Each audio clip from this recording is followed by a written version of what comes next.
Eh, pertemuan kita untuk hari ini yang ke-7 ya. Bahasannya tidak seperti biasa di minggu yang lalu-lalunya kita tentang olahraga.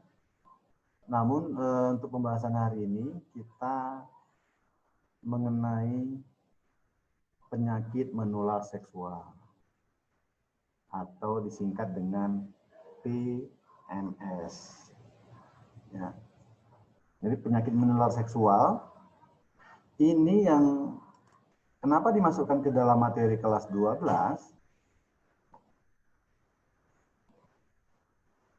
Karena memang rentan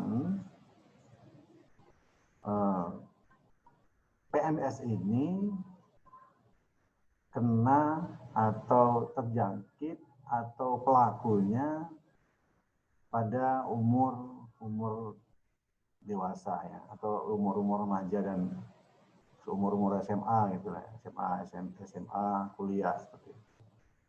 Nanti ada di evaluasi soal pertanyaan seperti itu. Untuk indikatornya, indikator pembelajarannya menjelaskan hakikat, ya, penyebab dan macam-macam PMS.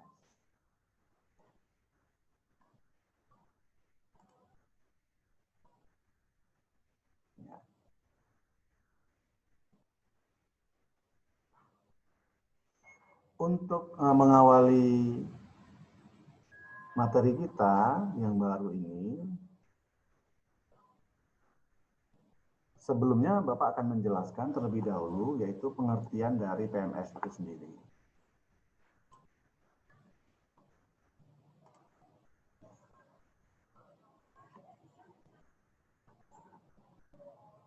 Seperti yang kalian lihat di layar.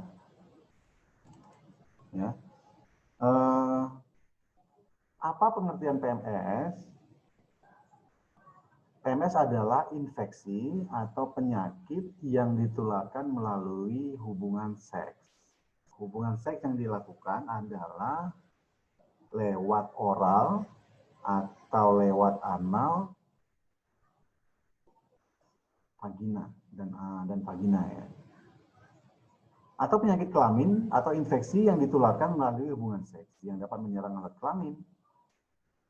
Dengan atau tanpa gejala dapat muncul menyerang mata, mulut, saluran pencernaan, hati, ya, otak, serta organ tubuh.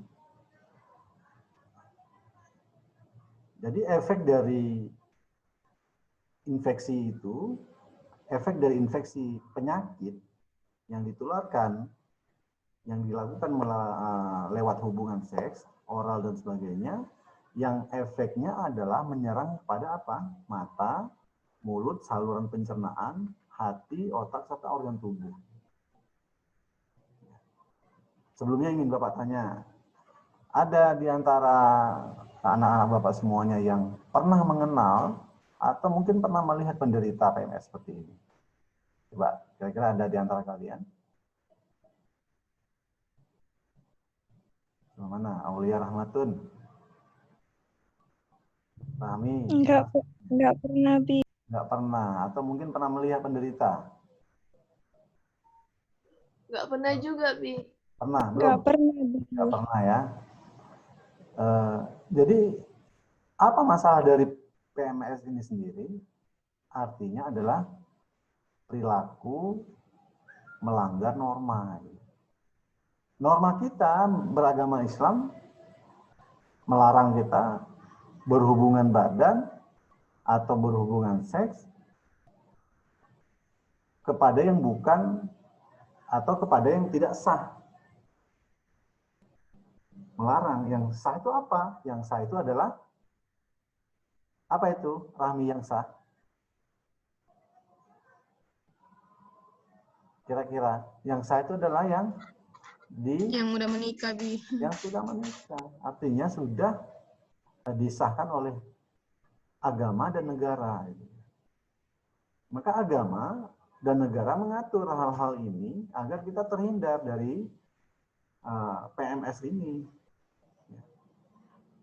Awalnya adalah perilaku kita sendiri.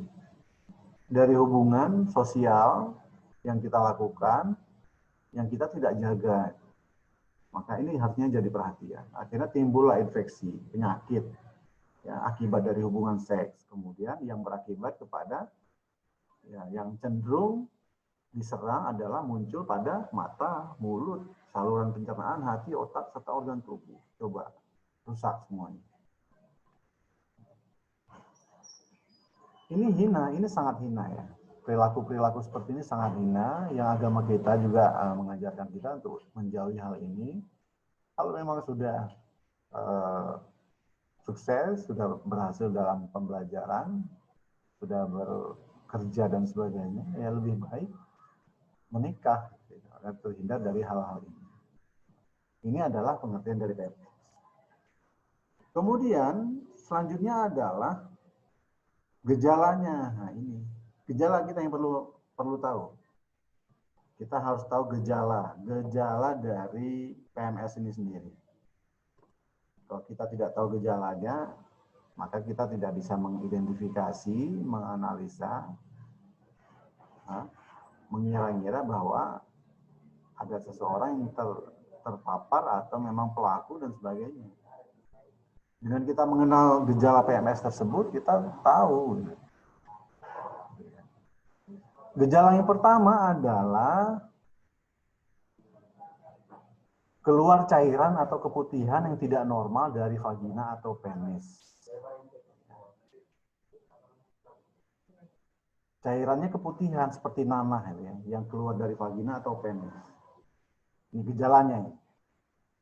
Gejala pertama. Gejala yang kedua, pada pria ya, rasa panas seperti terbakar atau sakit selama atau setelah buang air kecil. Yang mana ini biasanya disebabkan oleh PMS. Nah ini gejala-gejala ini. Coba kita harus menganalisa ini dan harus tahu. Kemudian yang ketiga adalah luka terbuka atau luka basah di sekitar alat kelamin atau mulut. Ya. Yang keempat, tonjolan kecil-kecil atau diistilahkan dalam kesehatan itu adalah papules di sekitar alat kelamin. Ya, seperti jerat-jerat kecil tapi banyak, gatal, panas. Nah, ini dari gejala dan ciri-cirinya. Kemudian selanjutnya adalah kemerahan di sekitar alat kelamin. Kemudian yang terakhir adalah dari gejala PMS, yaitu bercak darah setelah hubungan seksual. Ya. Dengan kita tahu, maka kita menghindari. Dengan kita kenal, maka kita harus waspada. Agar kita ya terhindar dan selamat.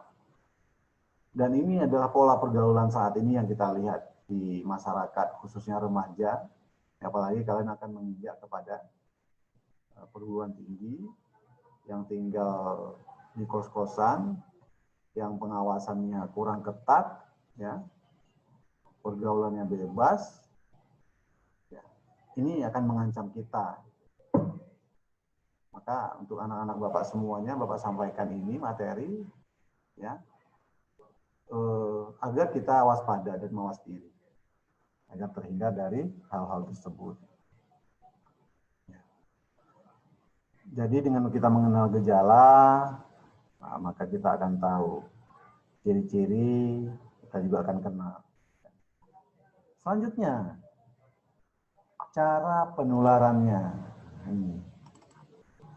Bagaimana cara penularannya? Ya, di sini Abi tampilkan gambar ya. Stop pergaulan bebas, virusmu bukan untukku. Ini artinya apa? Saling menjaga, ya.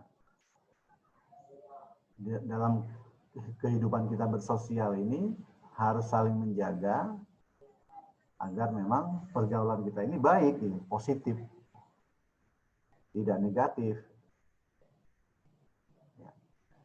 Cara penularannya pada umumnya adalah melalui hubungan seksual. Ya, seperti yang Bapak katakan di awal, 95% ini adalah akibatnya. 5% itu, sisa 5% itu adalah akibat dari apa? Kita mungkin kurang menjaga kebersihan, ya, bergaul dengan orang-orang yang sudah pelaku hal-hal ini akan dengan sendirinya ya kena. Melalui apa yang 5%-nya ini? Ya, biasanya ya transfusi darah, jarum suntik, ya, atau lewat plasenta. Ya, lewat plasenta ini adalah lewat anak kepada calon anak bayi kepada ibu kandungnya, ibu yang kepada ibunya. Jadi dengan kita tahu cara penularannya, maka kita akan bisa menjaga diri seperti moto yang disampaikan, stop pergaulan bebas, virusmu bukan untukku. Jadi kita saling menjaga. Inilah pada umumnya 95% PMS ini adalah akibat dari hubungan seksual.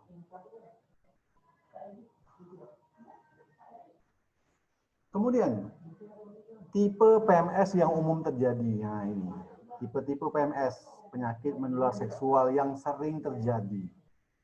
Yang kalian tahu seperti contohnya apa? Gonorrhea. Ya, Rahmi, apa itu gonorrhea? Penyakit apa? Penyakit apa ya, Bi? Gak tahu, Bi. Kencing nanah kalau nggak Atau salah. siapapun boleh jawab. Aulia Rahmatun, silakan. Apa itu penyakit gonorrhea? Nggak salah kencing nanah, Bi.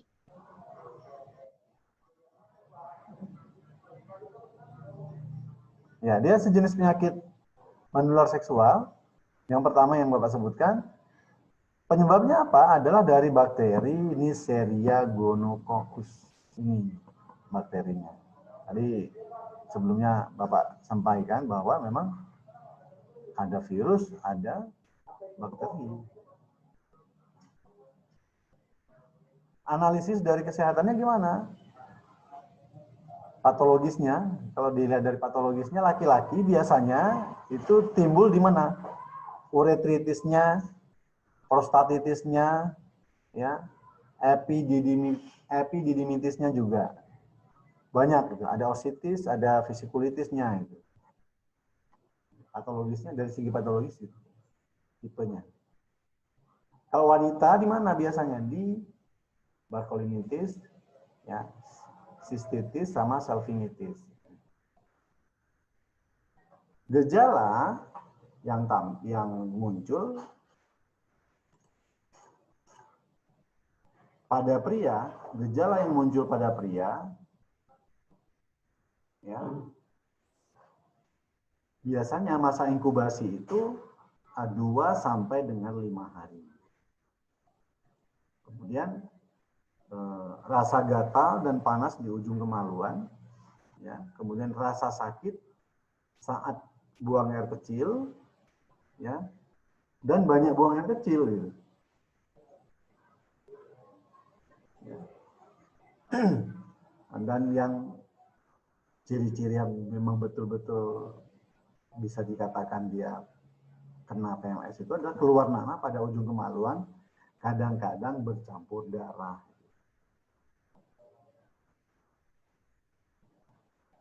Dan ketika ereksi pada kemaluan laki pria itu akan nyeri. Ini ciri, ini tanda-tanda. Kalau pada wanita bagaimana? Wanita ini adalah dia pembawa, ya, pembawa dari atau gejala tersembunyinya itu pembawa dari PMS ini sendiri. Karena secara biologis hubungan seksual yang dilakukan antara laki-laki dan perempuan, si perempuan ini menjadi wadah untuk penyimpan. Sehingga para pelaku hubungan seksual bebas ini biasanya kalau perempuan itu yang menjadi wadah yang bias dengan segala laki-laki dia lakukan sehingga terjadi hal ini, campur-campur gitu. Kemudian pada wanita juga yang kedua mengeluarkan keputusan seperti nanah. Yang ketiga nyeri pada daerah punggung, dan yang keempat adalah komplikasi pada Bartholinitis. Istilah-istilah ini nanti bisa Bapak sampaikan nanti di psikologi, di note-nya, di diskusinya. Jadi pengertian-pengertian dari istilah tersebut agar kita memang lebih benar-benar memahami dan mengerti. Ini yang pertama. Yang kedua yaitu klamidia. Penyebabnya klamidia ini adalah klamidia trachomatis. Ya. Kalau dianalisa dia sama dengan gonore. Kemudian pada kehamilan resiko meningkat karena dapat abortus. Dapat abortus dapat aborsi ya. Istilahnya abortus itu aborsi. Aborsi itu kalau dalam istilah hukumnya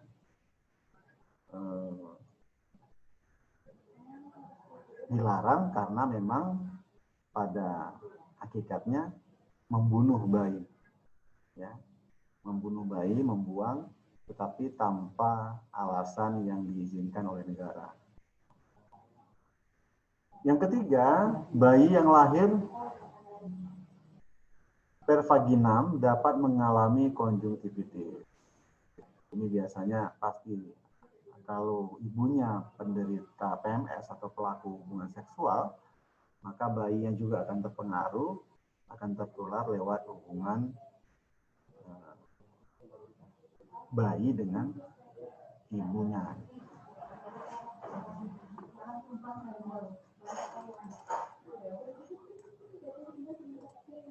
Kemudian gejala dari klamidia ini sendiri yaitu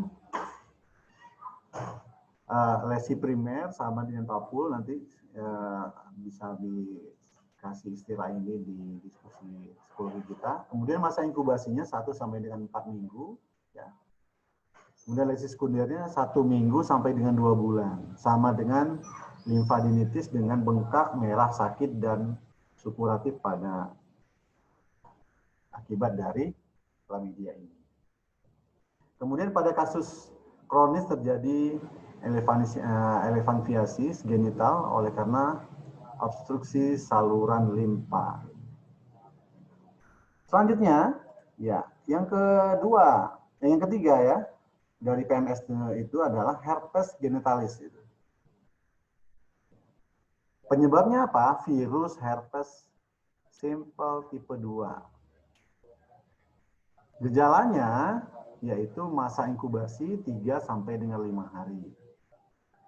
Ya, 2, gejalanya adalah infeksi primer sekitar 3 minggu, kemudian ketiga lesi vesikulo ulceratif penis pada laki-laki dan serviks, vagina, vulva atau perineum pada wanita. Ini vagina, ya, serviks, ya. Kemudian rasa sangat nyeri, demam di Surya dan di Malais. Kemudian 6 gejalanya adalah limfadenopati inguinal. Kemudian yang ketujuh adalah gejala kambuh lagi, tetapi tidak seperti senyeri pada tahap awal. Biasanya hilang timbul dan menetap seumur hidup. Kemudian yang selanjutnya adalah penyakitnya penyakit PMS yang lain adalah sifilis. Ya. Ada yang kenal, ada yang pernah dengar dengan sifilis itu? Coba. Siapa ini? Coba. Ada yang kenal? Ada yang pernah dengar?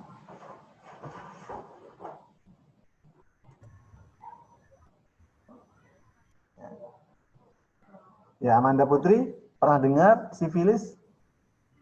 Kalau dengar saya pernah, Bi, tapi kurang tahu kalau untuk gejalanya dan lain sebagainya. Pernah, Bi. Mana ini? Coba. Pernah? Pernah, Bi, pernah dengar. Amanda? Iya, Bi, saya, Bi. Ya, kita lanjut ya. Eh, penyebab dari sifilis itu adalah bakteri Treponema pallida. Ya, kalau Pak ini penyebabnya bakteri ya. Patofisiologinya dapat menyerang semua organ tubuh sehingga cairan tubuh mengandung Treponema pallida. Ya. Stadium lanjut menyerang sistem kardiovaskuler, otak, dan susunan saraf, serta dapat menjadi sifilis kongenital. Mana yang diserang kira-kira dari sifilis ini? Sistem kardiovaskuler. Kardiovaskuler itu apa, Rahmi? Rahmi? Iya, Bi. Halo, Rahmi? Iya, Bi. Apa Bi tadi Apa pertanyaannya, itu Bi? kardiovaskuler? Nggak tahu, Bi. Ada istilah kardiovaskuler dalam kebugaran jasmani ya. Rahmi? Iya, Bi. Dengar suara Abi? Tulang ya. Suara Bapak dengar? Jelas? Dengar, Bi. Tulang nggak, Bi?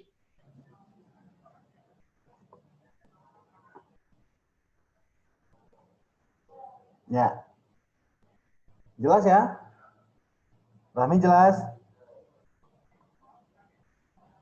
Jelas, Nah, Bi. kita lanjut.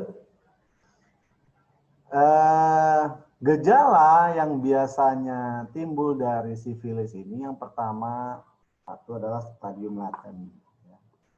Kemudian selanjutnya dapat terjadi 3 sampai dengan 10 tahun setelah guma. Kemudian yang selanjutnya adalah menyerang kardiovaskuler. Kardiovaskuler itu jantung. Kemudian yang kedua, tadi gejalanya adalah sifilis kongenital. Yang ketiga adalah pemphigus syphiliticus. Inilah dari istilah-istilah penyakit akibat dari hubungan seks bebas yang dilakukan. Kemudian ada penyakit yang lain yaitu adalah hepatitis B. Ya, penyebabnya adalah virus hepatitis B. Patofisiologisnya gejala akut sering carrier, kemudian tidak dapat diwaspadai, dapat berlanjut menjadi kronik, ya, susah, bisa kronis. Kemudian pada kehamilan gejala sering ditafsirkan sebagai hyperemesis gravidarum. Kemudian keempat, diagnosa dapat ditegakkan berdasarkan pemeriksaan serologik untuk cek. Jadi benar dikatakan benar-benar dia menderita hepatitis B, harus dilakukan pemeriksaan serologi. Apa itu pemeriksaan serologi? Nah, nanti anak-anak Bapak bisa lihat di kolom diskusi kita di psikologi. Itu pertemuan hari ini. Gejala dari hepatitis B, masa inkubasi 60 sampai dengan 90 hari. Ya. Kedua, gejala akut meliputi demam. Ya. Kemudian yang ketiga adalah gejala kronis meliputi hepatitis persistent kronik. Kemudian, nah ini yang viral memangnya atau yang sering terjadi ya. Penderita PMS penyakit yang lain adalah HIV/AIDS. Nanti setelah ini Bapak juga akan menyampaikan materi HIV/AIDS kepada kelas 11. Penyebabnya apa? Yaitu human immunovirus. Ya. Yaitu organisme patogen yang terdapat dalam cairan tubuh. Darah, air, mani, dan cairan bagian ya, orang yang telah terinfeksi. Biasanya di situ. Kemudian Penularannya bagaimana? Cara penularannya yaitu dengan kontak seksual. Maka biasanya penderita ini pelaku-pelaku seks bebas. Kemudian penularannya juga bisa lewat kontak langsung dengan darah. Kemudian gejala fase 1 bisa dikatakan istilah dalam fase HIV itu adalah window period. Sama ya. Fase 2 gejalanya biasanya ada nanti keterangan-keterangannya. Fase 3 muncul gejala-gejala, fase keempat biasanya sudah di fase terakhir ya biasanya HIV ini mengakibatkan kepada kematian seperti itu. Bagaimana pencegahannya? Kalau pengobatannya sampai hari ini belum ditemui obat untuk penyembuhan dari HIV ini. Namun hanya memperlambat, jadi hanya obat untuk memperlambat akibat dari HIV tersebut. Apa akibatnya? Itu kematian. Pencegahan itu ada, pencegahan yang pertama adalah abstinence. Ya, abstinence ini yang kalian memang harus jaga betul-betul. Tidak berhubungan seks. Maaf ini kok. Hal ini harus jelas Bapak sampaikan karena memang kalian ini memang tabu seolah-olah kalau berbicara hal ini, namun ini harus kita tahu agar kita juga bisa menghindari diri dan menjaga diri, mawas diri. Ya. Kemudian pencegahan yang kedua adalah be faithful, setia pada pasangan. Pasangan siapa ya? Suami istri pasti. Bukan pasangan yang tanda kutip ya. Begitu ya Rahmi? Selama di rumah ini nggak terkontrol ya. Kalau di asrama kan terawasi. Gimana Rahmi? Iya, Ya, Bi. jadi Kenapa, Bi? pada pasangan ini adalah pada suami istri. Suami menjaga diri, setia pada istri. Istri menjaga diri, setia kepada suami. Pencegahan yang ketiga adalah kondom. Gunakan kondom saat berhubungan seks berisiko. Seks berisiko ini ya artinya kalau sudah suami istri ya ngapain gitu ya. Artinya kita harus menjaga diri dan konotasinya dari kondom ini juga kita harus mengerti. Kemudian yang keempat adalah jangan terlibat narkoba. Ya, coba bayangkan perilaku pelaku narkoba ini kehidupannya sudah luar biasa ya, sangat membahayakan diri dia dan juga membahayakan orang lain. Maka sampai hari ini negara kita menyerukan darurat narkoba seperti itu. Ya. Narkoba, kemudian air keras ya, mabuk-mabukan. Ini lingkaran-lingkaran dari pergaulan seks bebas semuanya. Narkoba, ya, mabuk-mabukan, akhirnya diakhiri dengan hubungan-hubungan seks bebas yang dilakukan di luar ketentuan syariat Islam. Kemudian yang kelima adalah equipment, hati-hati pakai alat steril. Nah ini yang 5% mungkin tadi yang disampaikan ya. 95% penderita PMS ini diakibatkan dari hubungan seksual. Yang 5%-nya apa? Kehati-hatian kita terhadap pemakaian alat-alat steril, alat medis biasanya ya.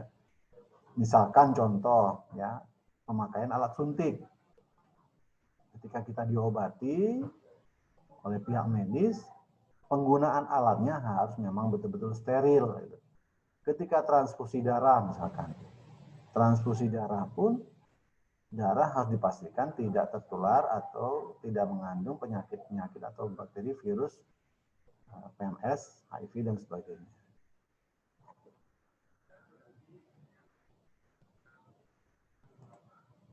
Yang selanjutnya, ya, ini yang terakhir adalah dari penyakit menular seksual, trichomoniasis.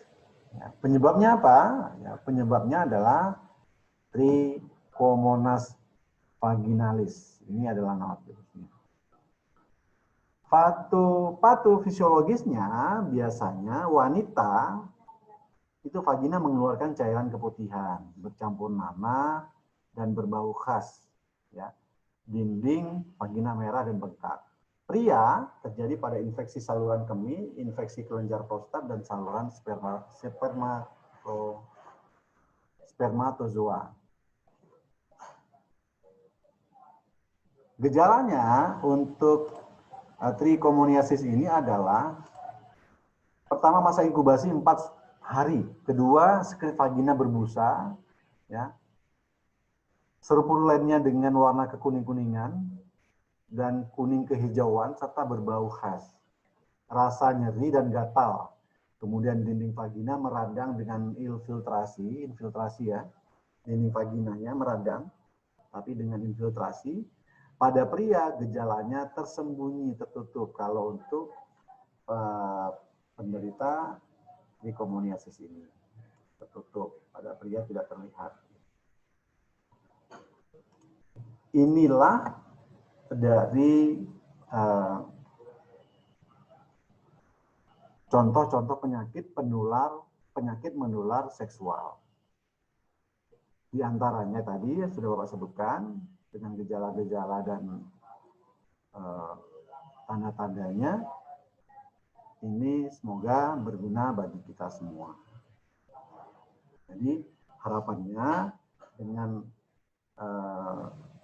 adanya pelajaran PMS ini, kita sama-sama mengingatkan, sama-sama bisa menjaga diri, dan selalu ingat kepada Allah. Tingkatkan ketakwaan. Dengan baiknya takwamu kepada Allah, maka insya Allah Allah akan menjaga kita dan terhindar dari hal-hal yang tidak kita inginkan, yang berbahaya, yang menyebabkan kepada rusaknya masa depan kita yang akan datang.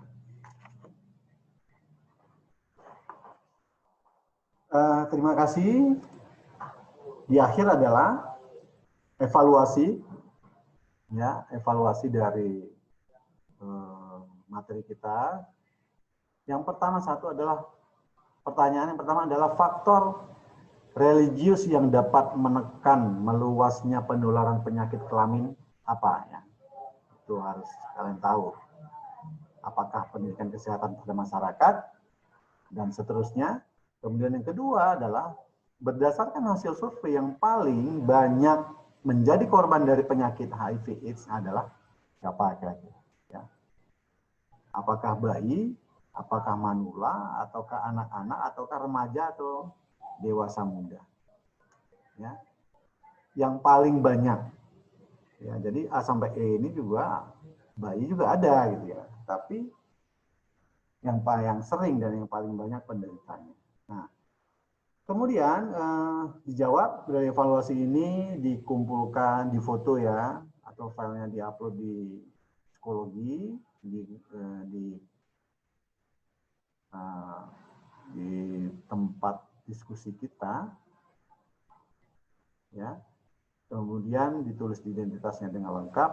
Ya, Abi tunggu sampai dengan 14 September minggu depan itu sudah terkumpulkan. Karena penilaian, apalagi sebentar lagi kita akan menghadapi ujian tengah semester. Terima kasih atas perhatiannya, ya, semoga berguna bagi kita semua, ya. Semoga juga anak-anak Abi ini, anak-anak Bapak terhindar dari hal-hal ini, ya. Mari kita saling berdoa bersama. Insya Allah sukses bagi kita semua. Terima kasih atas perhatiannya. Wabillahi taufiq wal hidayah. Assalamualaikum warahmatullahi wabarakatuh. Waalaikumsalam warahmatullahi wabarakatuh. Thank you, Bi.